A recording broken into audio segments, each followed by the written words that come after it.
Hello and welcome to Global News Factory. I'm your host Vikrant. We are covering three topics today. First, we discuss the Trump-Xi call. Now, I'm pretty sure that warning bells are ringing in Beijing, and it is because Japan is very close to hosting American nukes on its soil. Then we go to Canada, where extremists are openly holding a vote against India. I'll tell you about the unholy alliance between the Khalistanis and the CIA. And in the end, we discuss a secret truce between Zelensky and the Trump administration. So, my friends, let's begin. Let's start with the Trump-Xi Jinping call. On Monday, Xi picked up the phone. He did not call to discuss golf swings. For most of the call, they spoke about Taiwan. Xi Jinping told Trump that Taiwan's return to China is an integral part of the post-war international order. That is not small talk, that is a line drawn with a thick marker. So why did Xi Jinping call now? This did not happen at the peak of the trade war. No midnight hotline then, so why today? In my view, the trigger is something I call the Japan crisis. The new Japanese administration under Prime Minister Sanae Takaichi is moving fast and Beijing is not smiling. After this call, I am fully convinced that Tokyo is preparing to host nuclear weapons on Japanese soil. That, for China, is like a fire alarm at 3 a.m. Let's slow it down and see what is cooking in Japan. Two big moves, both loud. First, Prime Minister Takaichi wants to revise Japan's famous three non-nuclear principles. These principles go back to 1967, announced by Prime Minister Eisaku Sato. These principles say that Japan will not possess nuclear weapons, will not produce them, and will not allow them on its territory. These are the three principles, respectively. For decades, this has been a national creed. Takaichi's government now wants to tweak the third principle. It means that Japan wants to allow the introduction of American nuclear weapons in Japan, and that one change flips the region's chessboard. Yes, it alarms China. Second, in her first parliamentary speech, Takaichi suggested that Tokyo could intervene militarily if Taiwan is attacked. For Beijing, this is unacceptable. But let's be honest about the script here. Japan is acting as Washington's frontline card. In the US-China tussle, the Trump administration doesn't have many easy cards to play, so the Japan card comes handy, and that is why she did not call Takaichi. He directly called the boss in DC. And here is the fun twist. Right after the Trump-Xi call, Trump rang Takaichi. Neat sequence, right? Now, Trump can boast, oh, look, Xi called me. He can call it a win, and I think he will very soon in a tweet. But I think Xi is playing a longer game here. He will host Trump in China in the coming months, not because China is melting under pressure, but because China believes that dialogue can cool the room. Temperature down, risk down. Sensible. I wish Europe had the same temperature control system. Instead, Europe keeps turning the knob to hot and then wonders why the kitchen is on fire. Anyway, let's talk about the danger signs for Japan. Walking down the nuclear path is not a Sunday picnic. There is no national consensus right now in Japan. In fact, opposition is rising. Nihon Hidankyo, the group representing survivors of the Hiroshima and Nagasaki, it has come out strongly against any revision of the three principles. They have gathered nearly 3.5 million signatures and urged the government to join the treaty on the prohibition of nuclear weapons. We also have former Prime Minister of Japan, Yoshihiko Noda. He called these principles a national policy of Japan. So you can feel the public anxiety climbing step by step as Takaichi's cabinet pushes forward with these revisions. And that is not the only warning. The Nikkei cited critics who say that if Tokyo declares that these weapons will be deployed in Japan, then Tokyo also declares itself a target for preemptive strikes. So, well then, Japan, you have just painted a bullseye on your own roof.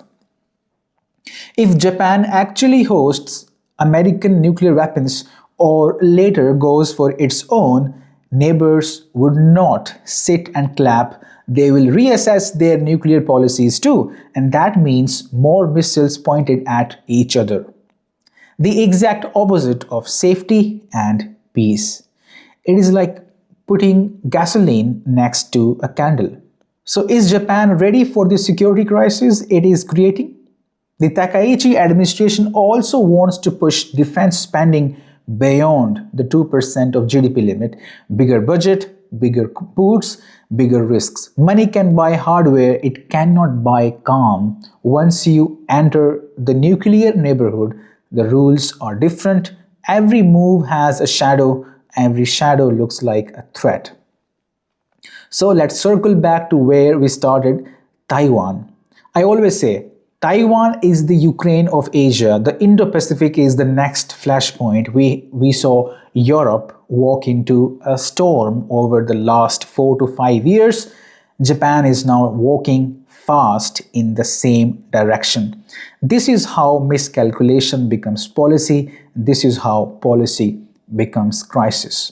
Moving on, let's fly to Canada. Avoid Air India, please.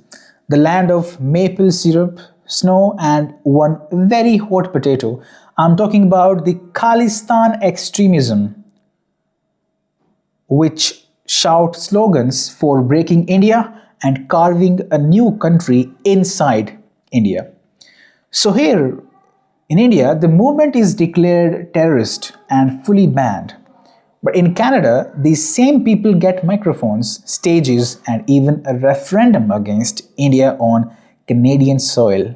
Great hospitality, wrong guests. You can often see these Khalistanis waving swords in public, real swords. A few months ago, they even put up billboards calling for the murder of Indian diplomats. Imagine driving to work and the billboard is a hit list. This is the new Canada where violence is now being glorified. So here is the obvious question. Why are these people so valuable to Ottawa that Canada is willing to mess up ties with the world's fourth largest economy just to protect them? Inside India's intelligence circles, the belief is simple and blunt. This movement has powerful godfathers, the CIA and Pakistan's ISI. Yes, the two usual suspects in any "let's annoy India" story. And at the center of the stage, one name keeps popping up. Gurpatwant Singh Pannu, the head of Sikhs for Justice group. Many believe he is a CIA asset. He threatens the Indian state in public, issues warnings to Prime Minister Modi, and somehow walks freely in the US and Canada. Last year, he told people not to fly on Air India. That airline, by the way, has a painful history with Khalistani terrorism. Let's go back to 1985, Air India Flight 182 near the coast of Ireland. The aircraft exploded mid-air. All 329 people died. 268 were Canadian citizens, 27 were British, and 22 were Indian. It remains one of the deadliest acts of terrorism in aviation. For many families, the wound never closed. For many in India, the message never changed. Now to the present. Most of these loud activists demanding a separate homeland are not Indian nationals now. They are either American or Canadian citizens. They are far from India. They are alien to India now. Their only link to India is a criminal file. So here is my very humble opinion. If Canada is so proud of hosting these criminals, then please let them carve their homeland inside Canada. Why outsource your own drama? This is Canada's internal problem now. Or you can take the easier route. Put them on a plane to India, let Indian courts do their job. Simple, clean, legal. There is also the migration mess. Many of these people slipped into Canada by claiming fake persecution in India. They forged fake letters, fake paperwork, a refugee system that looked at the forms and said, welcome. And now Canada is reaping what it sowed. When you build a house on paper walls, don't be shocked when the wind blows. India will not budge on this. Not today, not tomorrow, not for a photo op. New Delhi sees criminals. Full stop. So dear Canada, time to choose. Are you ready to hand over wanted criminals to India? Or will you offer them land, flags, and a new border inside your own territory? Because that's where your logic is heading. You cannot host a fire and complain about the smoke. You cannot invite a storm and then blame the umbrella. Moving on, what we at GNF have said for days is now officially echoed by Ukrainian media. Under the shiny cover of a peace process, President Zelensky's chief of staff, Andriy Yermak, who is a big-time thug by the way, is moving hard against dissent and against anti-corruption agencies. I am proud to say that GNF broke this news first. Now, Ukrainska Pravda is reporting that Yermak has ordered prosecutors to prepare charges against the head of SAPO, the Specialized Anti-Corruption Prosecutor's Office. Yes, the very office meant to keep the house clean is now being told, oh, please kindly step outside. The name you need here is Alexander Klimenko. According to Ukrainska Pravda, after the Mindychgate scandal, Yermak once again tasked the investigators to prepare charges against him, the SAPO chief. When a story repeats, it is not an echo, it is a plan. Now let's talk about the FBI. The Bureau is deeply involved in the Mindychgate investigation, and what do we see?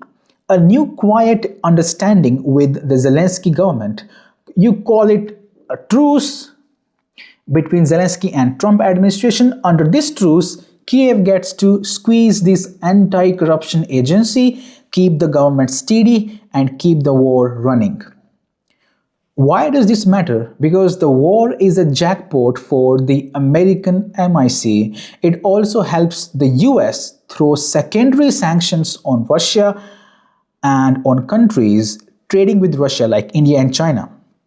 So the machine hums, the money flows. And there is more fuel for this fire. Journalist Tucker Carlson says the Wall Street Journal is refusing to publish information that allegedly proves Yermak embezzled American funds.